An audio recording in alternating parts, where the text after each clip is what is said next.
자, 이번 시간에는 요 10.78을 공부를 하겠습니다. 우리가 그 전 시간까지 뭘 공부했었나요? 기체가 이렇게 있을 때 얘들은 몇 가지 값을 가지죠.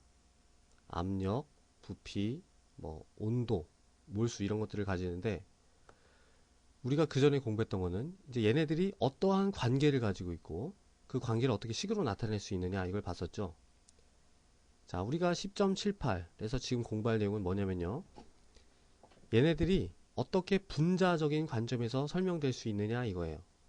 압력은 어떻게 분자적인 관점에서 설명될 수 있고, 온도는 분자적 관점에서 무엇을 의미하고, 그 다음에 얘네들이 가졌던 관계 있죠. 일정한 온도 압력에서 부피랑 압력은 반비례했고, 절대 온도랑 부피는 비례했고, 몰수랑 부피도 비례하는데, 걔네들의 그 관계가 분자론적 관점에서 어떻게 설명될 수 있는지 그거를 보는 겁니다. 그 관점을 뭐라고 하냐면 바로 분자 운동론이라고 해요. 자, 분자 운동론에서 얘기하는 건 뭐냐면은 여기 있었던 여러 가지 이런 값들이나 얘네들의 관계는 전부 이 기체가 날아다니는 입자다. 그러니까 날아다니는 분자나 원자라고 가정하면 다 설명할 수 있고 다 유도할 수 있다 이겁니다. 당연한 거 아닌가요? 당연히 기체는 날아다니는 원자나 분자로 이루어져 있잖아요. 우리가 지금 생각하기엔 당연하지만 옛날에는 그게 당연한 게 아니었어요. 옛날에는 원자나 분자가 실제로 존재하는지 회의적인 과학자들도 많이 있었습니다. 그래서 그 당시만 해도 이렇게 입자라는 개념으로 모든 이상기체식을 다 유도해낼 수 있다는 점이 굉장히 그 원자나 분자가 존재한다는 그 굉장히 중요한 어떤 증거로 작용을 했었겠죠. 그걸 분자 운동론이라고 하고요. 그리고 이제 공부를 하다 보면은 이 기체가 날아다니는 속도가 이제 분자량과 관련이 있다는 걸 알게 됩니다. 분자량이 무거울수록 속도는 느리게 돼요. 그래서 이제 그거에 따라 가지고 분자량에 따른 분출 속도랑 확산 속도가 어떻게 차이가 나게 되고 그걸 우리가 일상생활에서 거시적으로 어떻게 확인할 수 있는지 그런 걸 보겠습니다. 자, 그러면은 이 분자적인 관점에서는 압력을 어떻게 설명하느냐 보겠습니다. 압력이란 게 뭔가요? 압력은 단위 면적당 가해지는 힘을 압력이라고 하죠. 자, 그럼 기체의 분자들은 왜 압력을 나타내느냐? 자, 기체는 막 날아다니면서 어때요? 벽과 충돌을 하겠죠. 충돌을 하게 되면은 어떤 힘을 전달하게 됩니다. 자, 여기처럼 지금 분자가 10개밖에 없다. 그러면은 충격이 이렇게 충돌이 충격으로 정해지겠죠. 근데 굉장히 많으면 1몰개만큼 10의 23승계만큼 많으면 어떻게 될까요? 그러면은 균일한 힘이 전해지겠죠. 그죠? 분자 하나의 충돌은 아주 작은 힘인데 그게 엄청나게 많이 집합적으로 나타나게 되니까 균일한 힘으로 작용을 하게 되는 겁니다. 자, 단위 면적당 가해지는 균일한 힘, 바로 압력인 거죠. 그래서 이제 분자적인 관점에서 압력을 이렇게 설명을 할 수가 있는 겁니다. 기체가 벽과 충돌하기 때문에 압력이 형성된다 이거죠. 자, 이 관점을 이용하면 우리가 보일의 법칙을 굉장히 쉽게 설명을 할 수가 있어요. 자, 보일의 법칙이 뭡니까? 일정한 온도와 압력에서 일정한 온도와 일정한 몰수에서 압력과 부피는 서로 반비례한다 이거죠. 자, 일정한 온도와 일정한 몰수에서 부피를 반으로 줄였어요.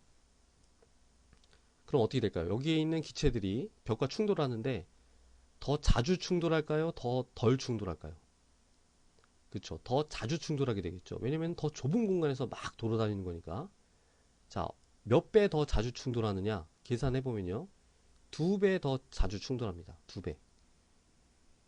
단위 면적당 가해지는 그 충돌수가 2배가 되는 거예요. 그러면은 힘도 2배가 되겠죠? 그럼 당연히 압력도 2배가 되는 겁니다. 어때요? 압력을 반으로 줄이니까 부피가 저절로 2배가 되는 게 바로 유도가 되죠.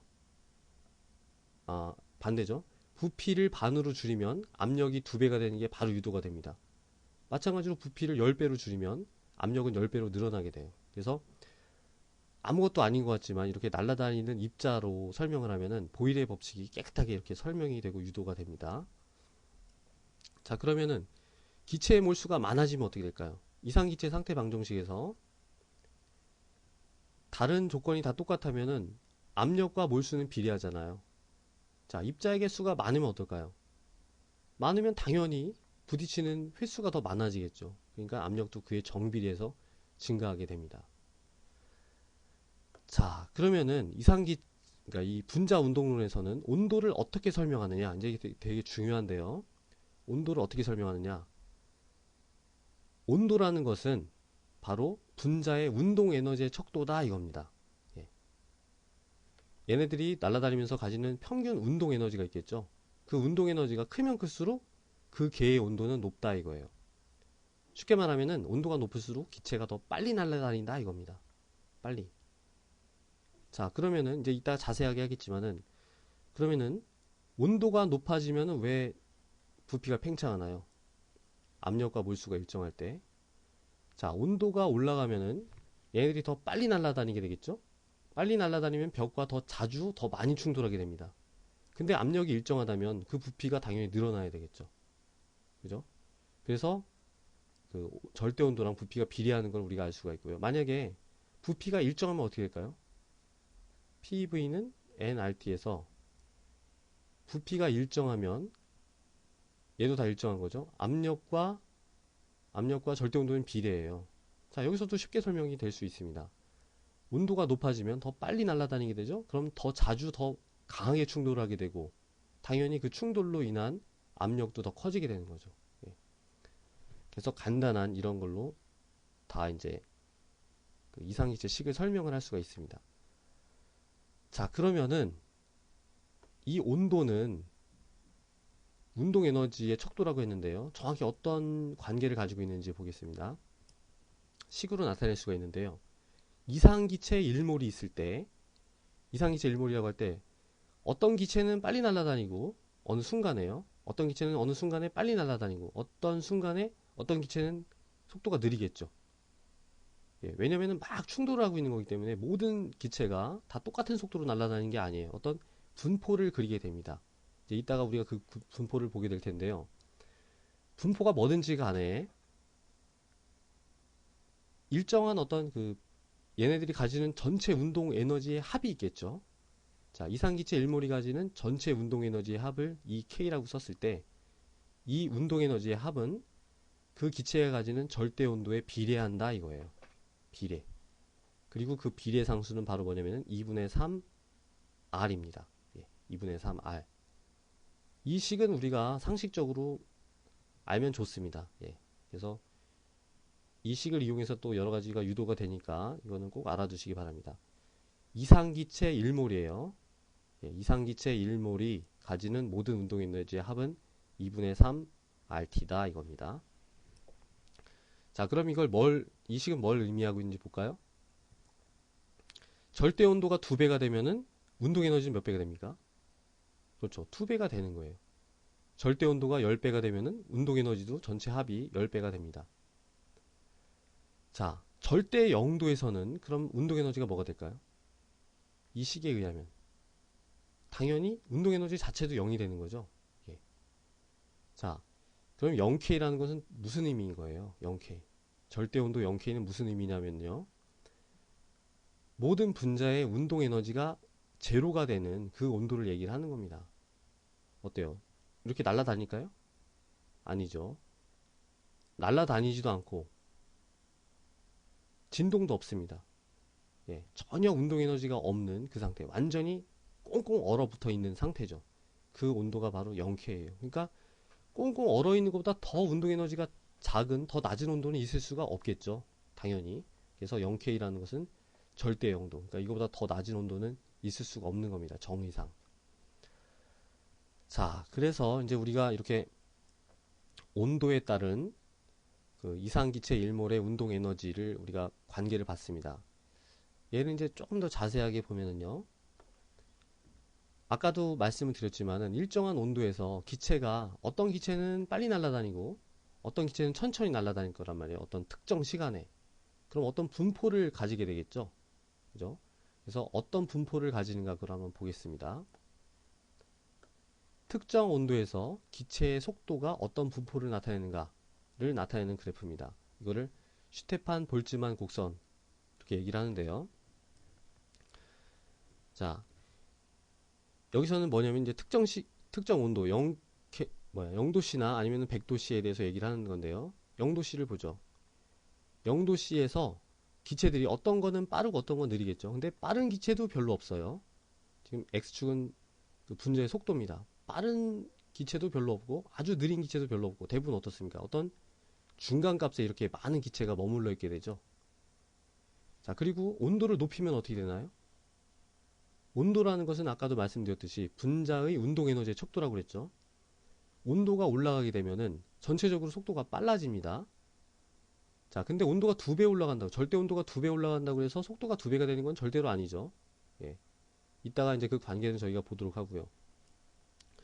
온도가 올라가면 전체적으로 운동 에너지가 커지고 속도가 커지고 곡선이 오른쪽으로 이렇게 치우치게 됩니다. 그리고 여기서는 0도씨나 100도씨나 이 파란 곡선이나 빨간 곡선의 면적이 똑같아요. 그렇기 때문에 약간 이제 높이는 내려가는 걸 알 수가 있죠. 자, 그래서 이제 특정 온도에서 기체들이 이런 속도 분포를 가지게 되는데 우리가 이제 여러 상황에서 이런 분포 전체를 따질 수는 없잖아요. 예. 여러 상황에서 어떤 기체의 평균 속도, 평균 속도로 대신해 가지고 이 분포를 이제 대신해서 쓸 수 있게 되면 편하겠죠. 우리가 일상생활에서도 많이 그렇잖아요. 어떤 분포 대신 평균 값을 가지고선 이제 그 값을 대신해서 쓰게 되는데 이 속도 분포에 대해서 평균을 내는 방식이 여러 가지가 있습니다. 평균의 종류가 여러 가지가 있는 거예요. 근데 그 중에서 가장 유명하고 우리가 가장 중요하게 쓰는 평균 속도의 종류는 바로 이겁니다. V, 루트 민 스퀘어 스피드. VRMS 이렇게 쓰고요. 영어로는 뭐냐면은 루트 민 스퀘어 스피드입니다. 우리나라 말로 번역을 하면요. 근평균 제곱 속도 아니면은 제곱근 평균 제곱 속도 이런 식으로 번역을 합니다. 루트 민 스퀘어 스피드. 이게 이제 제일 중요한 평균 속도인데요. 간단히 말하자면 이거예요. 그러니까 여기 있는 여러 가지 기체가 전부 이 속도로 날아다닌다고 가정을 할 수 있다 이겁니다. 자, 요거는 아주 특별한 의미를 갖는데 어떤 의미를 가지냐면요. 우리가 아까 이상기체 일몰이 가지는 운동 에너지의 합이 2분의 3 RT라고 그랬죠. 그죠? 근데 여기 있는 기체, 이상기체 일몰이 전부 이 속도로 날아다닌다고 가정을 하면은 그 운동 에너지는 뭐가 될까요? 운동 에너지 2분의 1이고요. 자, 이상기체 일몰에 가지는 질량, 전체 질량은 뭡니까? 바로 분자량이겠죠. 분자량. 일몰의 질량이니까 분자량입니다. 우리가 대문자 M으로 이렇게 표시하겠습니다. 그리고 V, 요 V예요. 지금 첨자는 안 쓰겠습니다. 이 V의 제곱 어때요? 이상기체 일몰이 전부 이 속도로 날아다닌다고 가정했을 때의 운동 에너지가 되죠. 그게 바로 같다 이거예요. 같다 이겁니다. 그러니까 중요한 의미를 가지는 평균 속도죠. 자, 뭐예요? 이상기체 일몰이 전부 이 평균 속도로 날아다닌다고 가정을 하면은 그 운동의 에너지의 합이 바로 2분의 3 RT다 이겁니다. 그래서 제일 중요한 그 평균 속도의 의미를 갖습니다. 자, 그럼 이제 우리가 뭘 할 수 있냐면요. 온도가 증가하면은 우리가 여기서 뭐 관계를 보죠. 절대 온도가 커지면 속도는 어떻게 되나요? 커지죠. 근데 절대 온도가 2배가 되면은 속도는 몇 배가 커지나요? 속도 2배 커지나요? 그렇지 않죠. 2배가 커졌다고 해도 운동 에너지가 2배가 되는 거기 때문에 속도는 루트 2배가 커집니다. 루트 2배가 커지고 그 다음에 또 뭘 할 수 있냐면요. 분자량이 여기에 들어있다는 거죠. 자, 이상기체 일몰은요. 이상기체는 압력이 어떻든 부피가 어떻든 그 운동 에너지는 오로지 온도에 의해서만 결정이 됩니다. 요 식을 가만히 보세요. 지금 여기에 압력이나 부피나 몰수가 전혀 없죠. 기체 종류랑 상관없이 부피랑 압력이랑 상관없이 이상기체가 가지는 내부 에너지의 합은 오로지 절대 온도에 의해서만 결정이 되는 거예요. 자, 그렇다면은 지금 생각을 해보죠. 두 가지 종류의 기체가 있는데 어떤 기체는 무거워요. 그리고 어떤 기체는 가볍습니다. 근데 같은 온도예요. 그러면은 뭘 알 수 있나요? 운동 에너지가 똑같다는 걸 알 수 있죠. 지금 얘랑 얘가 가진 운동 에너지가 똑같다는 거예요. 온도만 똑같으면. 그럼 얘가 이만한 속도로 날아다닌다면 얘는 그거보다 더 빨리 날아다녀야 되나요? 아니면 똑같나요? 운동 에너지가 같으려면 훨씬 빨리 날아다녀야 되는 거죠. 예. 그래야지 같은 운동 에너지를 가지고 올 수가 있어요. 자, 그게 이 식에서 다 드러나는데요. 분자량이 크면은 그 평균 속도는 어떤가요? 평균 속도는 반비례하죠. 이제 이따가 정확한 식을 우리가 유도를 해 보겠습니다. 예, 그래서 분자량과 속도는 이제 서로 그 평균 속도는 분자량의 제곱근에 반비례한다라는 걸 우리가 알 수가 있습니다. 뭐 지금 유도를 해보죠. 별거 아니니까. 여기 있는 걸 그대로 옮기면 돼요. 그럼 어떻게 됩니까? V는 어떻게 될까요? 산수죠, 뭐 산수. 다 얘네들을 약분을 하고 일로 옮기면은 이 V는 아까 있었던 그 평균 제곱근 속도를 얘기합니다. 그냥 평균 속도라고 얘기를 할게요. 루트 M분의, M은 분자량입니다. M분의 3RT가 돼요. 예. M분의 3RT. 이 식 자체는 그렇게 중요하지가 않습니다. 뭐, 외우기 어려운 건 아니니까 알면 좋은데, 뭐 스트레스 받으실 필요는 없어요. 뭘 얘기합니까, 여기서? 온도에 비례하고요. 정비례는 아니지만 온도의 제곱근에 비례하고, 중요한 건 그거예요. 분자의 평균 속도는 분자량의 제곱근에 반비례한다 이겁니다. 분자량의 제곱근에 반비례한다. 이 식에서 우리가 알 수 있죠. 이 식은 이 관계에서 우리가 유도를 했고요. 예를 들면은 똑같은 온도에서 O2 기체랑 H2 기체가 있을 때 뭐가 몇 배가 더 빨리 날아다니게 될까요? 평균적으로. 자, 얘는 분자량이 32입니다. 얘는 분자량이 2죠. 그럼 분자량의 제곱근에 반비례하는 거기 때문에 분자량의 제곱근이 얼마입니까? 예. 얘가 16배가 무거운 거니까 그 제곱근이 4배만큼 수소가 더 빠르다 이거예요. 예. 수소가 평균적으로 산소보다 4배가 더 빠른 걸 알 수가 있습니다. 자, 그러면 이제 우리가 특정 온도에서 기체 종류, 분자량에 따라서 얘네들의 속도 분포가 다를 걸 예상할 수가 있겠죠. 그걸 보면은 여기 이제 나와 있는데요. 얘는 298K입니다. 예, 298K에서의 속도 분포인데 우리가 예상할 수 있듯이 분자량이 큰 이 산소 같은 애들은 평균적으로 속도가 느리고 분자량이 작은 수소 분자 같은 애들은 속도가 빠른 걸 알 수가 있습니다. 자, 우리가 이런 원리를 이용해서요. 계산도 할 수가 있어요. 예를 들어서 예제 10.14입니다. 25도씨에서 N2 분자의 평균 속도, 예, 아까 루트 민 스퀘어 스피드 있죠? 요거를 구해봐라 이겁니다. 그러니까 평균적으로 25도씨에서 질소기체가 얼만큼의 속도로 날아다니냐 이거예요. 뭐 보통 몇백 미터 퍼 세크 정도 되겠죠. 기체는 굉장히 빨리 날아다니거든요. 한번 계산해 보겠습니다. 자, 25도씨에서 이상기체로 간주라고요. 얘가 1몰 있을 때 얘가 가지는 모든 운동에너지의 합은 얼마인가요? 아까 2분의 3 RT였죠. RT. 근데 걔는 이 기체의 1몰이 이 속도로 날아다닐 때의 운동에너지 합과 똑같았었잖아요. 그럼 이거 어떻게 쓸 수 있냐면은 2분의 1 곱하기 M 얼마입니까? 얘가 분자량이 28이죠. 1몰이니까 28g이 속도, 이 속도로 날아다닐 때의 그 운동에너지 합이 2분의 3 RT다 이겁니다. 이걸 그냥 계산하면 돼요. 예. 여기서 이제 g이니까 kg으로 바꾸고 계산을 하면은 답이 뭐가 나오냐면요. 5.15 곱하기 10의 제곱 미터 퍼 세크입니다. 그러니까 초속 한 500m, 예, 초속 500m의 속도로 질소기체가 막 날아다닌다 이거예요. 그걸 우리가 이렇게 간단하게 계산할 수가 있는 겁니다. 자, 그러면 이제 요거를 조금 더 자세하게 이 분자량에 따른 속도의 차이가, 평균 속도의 차이가 어떤 현상으로 나타나게 되는가 그걸 보겠습니다. 10.8에서 우리가 볼 수 있는데요. 기체의 분출이라는 것과 기체의 확산이라는 현상에서 그 분자량에 따른 평균 속도의 차이가 드러나게 됩니다. 자, 분출이라는 것은요. 기체가 이렇게 있을 때 아주 작은 구멍을 통해서 기체가 빠져나가는 현상을 분출이라고 그래요. 아주 작은 구멍입니다. 자, 기체가 이 빠져나가는 속도를 분출 속도라고 하는데요. 분출 속도라는 것은 빠져나가는 이 기체의 속도 미터 퍼 세크를 얘기를 하는 게 아닙니다. 분출 속도라고 하는 것은 시간당 빠져나가는 기체의 양을 얘기하는 거예요.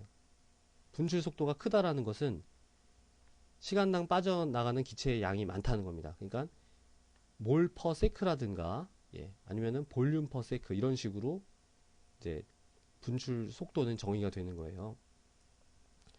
자, 그러면은 기체의 종류에 따라서 이 분출 속도는 어떻게 차이가 나느냐? 그냥 우리가 얼핏 생각하면요. 뭐 분출 속도는 기체의 종류나 그런 상관이 없을 것 같죠. 하지만 상관이 있다 이겁니다. 우리가 이 기체가 분출하려면 어떻게 해야지 얘가 빠져나올 수 있나요? 막 날아다니다가 이 작은 구멍과 만나야지 빠져나올 수 있는 거죠. 근데 이 만날 확률은 뭐에 비례할까요? 바로 얘가 날아다니는 속도에 비례합니다. 왜냐면은 속도가 빠르면 빠를수록 벽과 더 자주 충돌하게 되겠죠. 자주 충돌하다 보면은 이 구멍과 만날 확률도 높아지니까 빠져나오게 되는 거예요. 만약에 속도가 느리다면 어떨까요? 느리다면 날아다니는 속도도 느리고 충돌하는 그 빈도도 작으니까 만날 확률도 작습니다. 자, 그럼 우리가 뭘 유추할 수 있을까요? 같은 온도에서 O2랑 H2가 이렇게 있을 때 어떤 기체가 분출 속도가 더 클까요? 당연히 얘가 더 클 걸 예상할 수가 있죠. 얘가. 왜 큰가요? 얘가 아까 평균 속도가 얘보다 4배가 더 크다고 그랬죠. 4배가 더 크면 이 구멍과 만날 확률도 4배가 되는 거예요. 그럼 분출 속도도 4배가 되는 거죠. 그죠? 자, 그래서 요거를 깨끗하게 정리를 하면 어떤 식을 얻을 수가 있냐면은 이겁니다. 뭐 식 자체가 중요하진 않은데요. 1이라는 기체랑 2라는 기체가 있습니다. 1이라는 기체의 분출 속도를 R1, 2라는 기체의 분출 속도를 R2라고 하면요. 그 평균 속도는 분출 속도랑 비례한다 이거예요. 평균 속도라는 건 아까 우리가 봤던 루트 민 스퀘어 스피드를 얘기합니다. 그리고 얘는 분자량의 제곱근에 반비례한다 이겁니다. 루트 반비례하기 때문에 M2는 여기 있고요. 루트 MR은 여기 있습니다. 그러니까 분자량이 커지면 커질수록 속도도 느리고 분출 속도도 느리다 이거예요. 자, 이거를 그레이엄의 확산 법칙이라고 합니다. 확산 법칙. 그래서 이런 걸 이용해 가지고 여러 가지 기체를 분리한다든가 아니면은 뭐 우라늄을 정제할 때 우라늄 200 그러니까 우라늄 종류가 있잖아요. 238하고 235가 있는데 걔네들을 분리할 때도 이런 식으로 이제 이용을 하게 됩니다. 확산 속도를 이용하는 거죠. 자, 이런 거는 우리가 일상생활에서도 관찰할 수 있는데요. 지금 똑같은 온도에서 풍선이 있어요. 하나는 질소기체가 채워져 있고요. 여기는 N2, 여기는 헬륨이 있습니다. 헬륨이 채워져 있는데요. 시간이 지나면은 얘가 풍선이 쭈그러들게 돼요. 근데 여기 그림에서도 볼 수 있듯이 질소는 거의 그대로인데요. 헬륨은 금방 줄어든 걸 알 수가 있습니다. 왜 그럴까요, 이게? 바로 이것도 이 분출 속도 때문에 생기는 거예요. 왜냐면은 풍선에는요, 아주 작은 구멍들이 있습니다. 이 구멍, 그 고무에는 자연적으로 생기는 아주 작은 구멍들이 있어요. 이 구멍을 통해서 빠져나오게 되는데 헬륨 원자가 작아서 더 잘 빠져나오는 게 아니에요, 절대로. 뭐냐면은 얘네들이 날아다니면서 이 구멍과 우연히 만나면 빠져나오게 되는 거예요. 근데 우리가 아까 봤듯이 질소보다는 헬륨이 더 분자량도 작고 날아다니는 속도도 크고 이 구멍과 만날 확률도 크겠죠. 그러니까 빠져나가는 속도가 큰 거예요. 그래서 이런 풍선이 쭈그러드는 현상도 다 이 분자 운동론 관점에서 다 설명을 할 수가 있는 겁니다. 자, 그래서 이제 우리가 지금까지 이만큼 공부했죠. 근데 지금까지 공부한 내용은 전부 뭐냐면은 이상기체라고 가정을 했을 때예요. 이상기체. 기체를 크기도 없고 인력도 없는 그런 그냥 질점으로 간주를 했을 때 여러 가지가 이렇게 성립을 했던 겁니다. 근데 사실은 어때요? 실제 기체는 작든 크든 크기도 있고 작든 크든 분자 간의 인력도 있죠. 자, 이런 크기랑 인력 때문에 여러 가지 상황에서는요, 이상기체식이 완벽하게 들어맞지가 않게 됩니다. 자, 그러면은 어떤 식으로 이상기체식을 보정해서 어떤 식을 만들 수 있는지 그거를 한번 우리가 이 10.9 반대를 봤을 식에서 공부를 하겠습니다.